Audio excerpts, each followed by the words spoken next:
سليم أمل الله أو سليم أملاح ولد سليم يوم 15 نوفمبر 1996 بمدينة أوتراج البلجيكية من أب مغربي وأم إيطالية. ورث عشق الكرة من والده الذي كان مدربا بنادي مونز البلجيكي.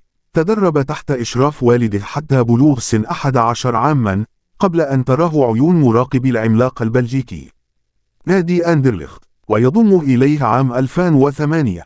استمر مع النادي إلى أن حلت الفاجعة التي قلبت حياة سليم رأس على عقب. تعرضت أمه إلى نزيف حاد على مستوى المخ مما أدى بوفاتها أمام عينه.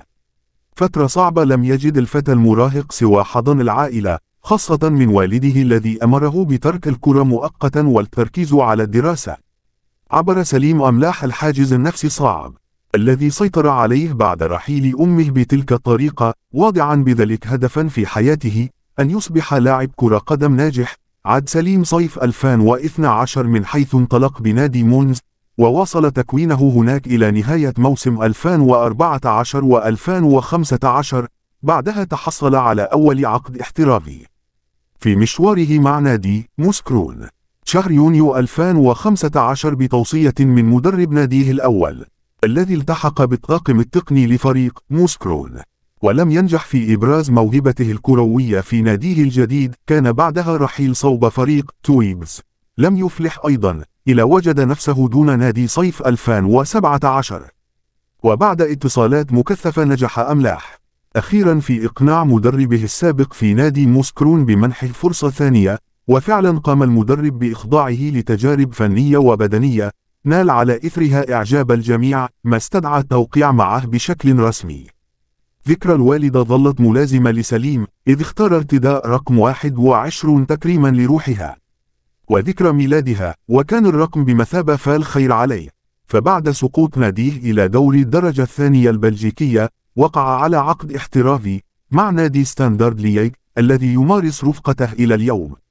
ولعب أملاح أول مباراة رسمية مع المنتخب المغربي يوم 15 نوفمبر 2019 أمام منتخب موريتانيا لحساب تصفيات كأس إفريقيا لكرة القدم 2021، وسجل هدفه الأول خلال لقاء ودي أمام المنتخب السنغالي يوم 9 من أكتوبر 2020.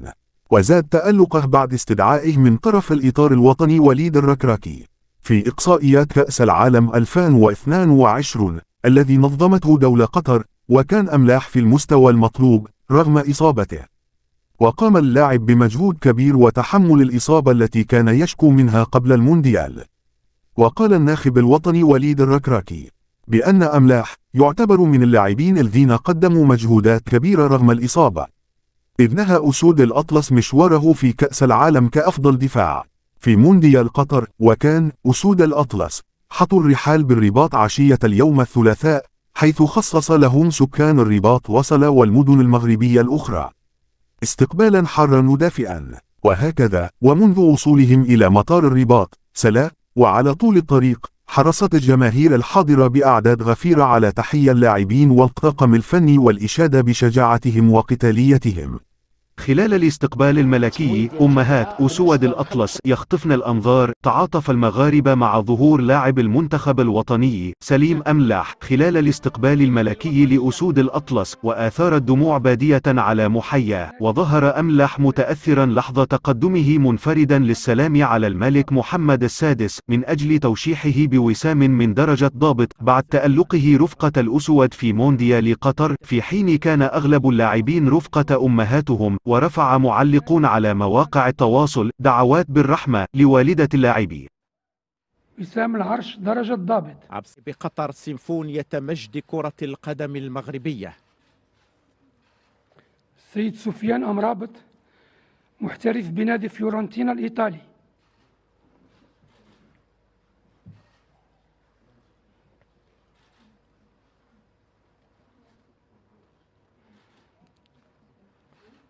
وسام العرش درجة ضابط.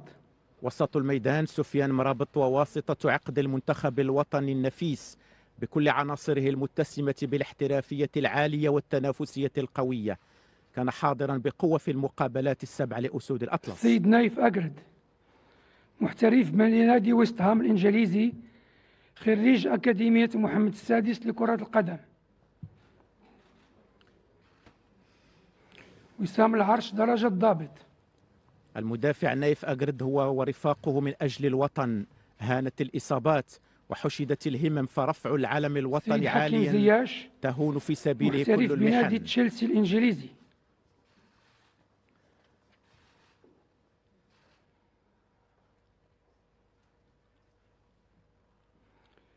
وسام العرش درجة ضابط. حكيم زياش ذو القدم اليسرى الذهبية والروح القتالية العالية، المؤمن حتى النخاع بأن النصر لا طعم له إلا تحت الراية الحمراء بالنجمة الخضراء. محترف بنادي أنجي الفرنسي، خريج أكاديمية محمد السادس لكرة القدم.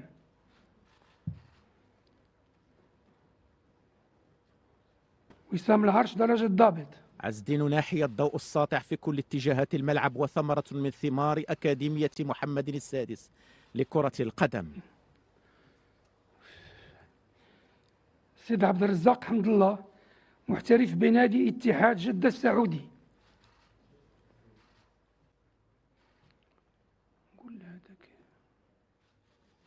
عبد الرزاق حمد الله إسهام وسام في العرش صنع درجة ضابط. لحظات مونديال 2022. سيد أنس زروري، محترف بنادي بيرلي الإنجليزي.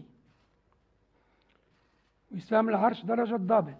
أنس زروري سواعد قوية واعدة لمنتخب قوي متماسك، حقق فوزا كان حلما صار حقيقة، وشرع الباب نحو عطاءات هي اليوم أحلام محترف ومفخرة. بنادي سامبدوريا الإيطالي. وسام العرش درجة ضابط. قصة نجاح كروية أخرى أضافت لسجلها صفحات مشرقة في مونديال قطر. سيد منير الكجوي، محترف بنادي الوحدة السعودي.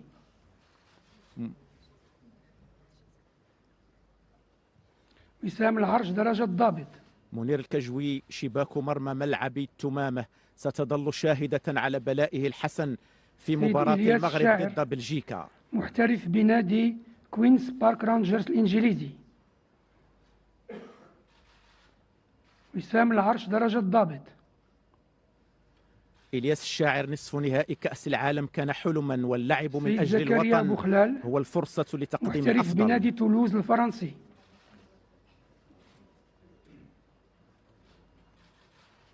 وسام العرش درجة ضابط.